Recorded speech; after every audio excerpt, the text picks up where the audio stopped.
multiplying complex numbers. So here we're going to multiply, or I'm going to show you how to multiply two complex numbers. So here we have z1, and I'm going to multiply that by z2. z1 is equal to a1 plus b1, and I stands for the imaginary part of the equation. Here I have z2, which is equal to a2 plus b2 imaginary, and this is the imaginary part of the equation. So I'm going to multiply z2 times z1, and this is how you do it. You multiply the first part by the second part. So let's get started right on that. So z1 times z2 is going to be equal to, let's see, so we're going to do a1 times a2. So it's going to be a1 times a2. And the next part you're going to do is a1 times b2 imaginary. So plus a1 times b2 imaginary. Now we're going to do the second portion, which is b1, the imaginary part. So this is going to be plus b1 imaginary part times a2. Then we're going to multiply it into the second part. So it's going to be plus b1, the imaginary part, times b2, the imaginary part. So let's see. So here we're going to rewrite these like this. So then we're going to put the real portions first. So actually, before you even start writing the real portions, you'll notice this one right here, b1 imaginary times b2 imaginary. Now these, the two i's right here, that's actually going to turn into I squared. And from the previous video, I showed you that I is actually equal to the square root of -1. So when you square it, the square root and the square cancel out, and you're left with I squared is actually equal to -1. So I squared is equal to -1. So b1's I times b2 I, this is actually going to turn into b1 times b2 times -1. So let's write that down over here. But first we're going to write down this part. So we're going to write a1 times a2 minus b1 times b2. And this is because we did b1 times b2 I squared. But like we mentioned before, I squared is just equal to -1. So we just switch out that -1 and it turns that into this part right here. So now let's continue on. So here we have a1 times b2 I. So here we have a1. Whoops, let's get that dot off there. a1. And then we're going to have b2. And that's going to be the imaginary part. Then we're going to have plus, I'm going to write it as a2 first, times b1, and that's going to be the imaginary part. Now we can rewrite that a little slightly to make it, well, just to emphasize which parts are real and which parts are imaginary. So here we're going to have a1, a2, minus b1 times b2. This is the real portion of the equation.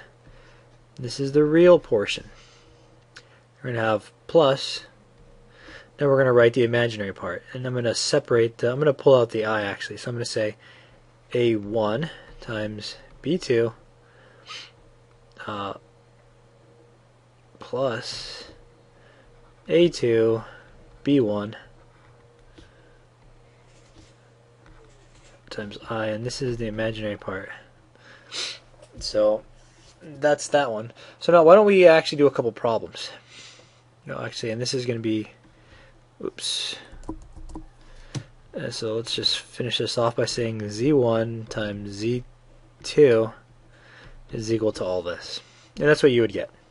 So now let's actually work out this problem right here. So here I wrote down that we're going to do z1 times z2. And z1 is equal to 3 minus 4i. And z2 is equal to 2 minus 5i. So let's work these out. So here we have z1 times z2. And that's going to be equal to the first part, which is 3 minus 4i times 2 minus 5i. 2 minus 5i. So let's start off by multiplying the 3 into the 2, which is 3 times 2. Next part we have 3 times negative 5, which is negative, well, we're going to have plus 3 times negative 5i. Now let's go into the second part, do the negative 4i. So we're going to have minus 4i times 2. And then we're going to do negative 4i again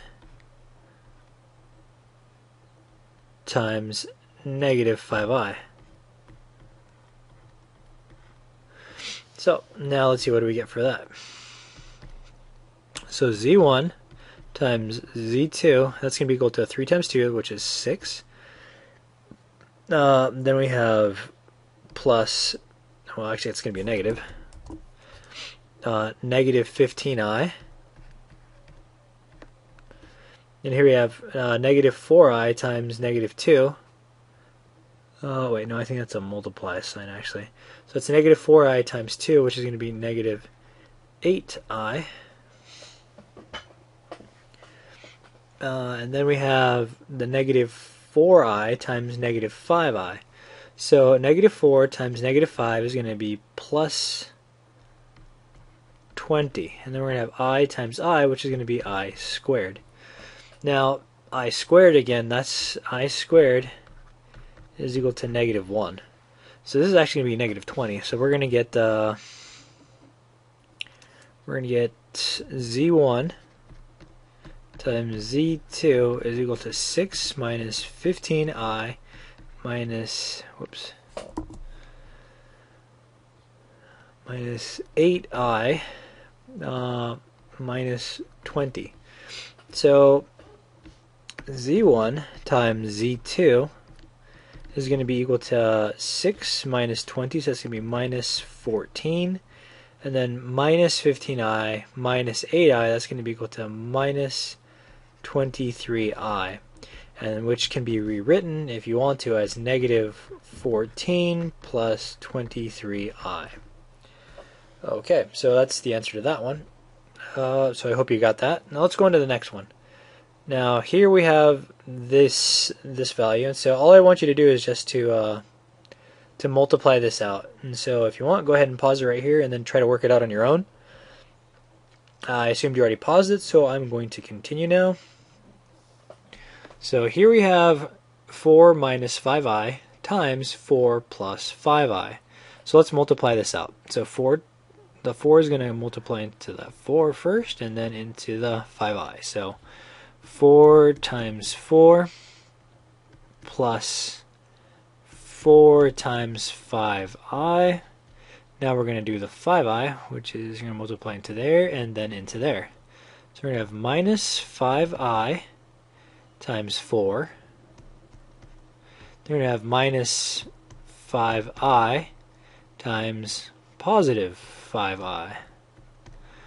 So now let's work this out. So 4 times 4 is 16.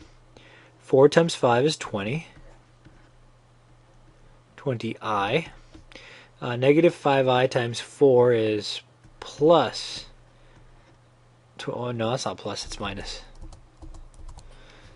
It's minus 20i. And now negative 5 times 5 is negative 25, and then you have the I squared. Again, I squared is equal to a negative 1, so this is going to be negative 25 times negative 1. So we're going to get 16, and if you notice here and here, these two cancel out because you have positive 20i and minus 20i, so that just cancels out. So we're going to be left with 16. A minus and a minus turns to a plus, so we're going to have plus 25.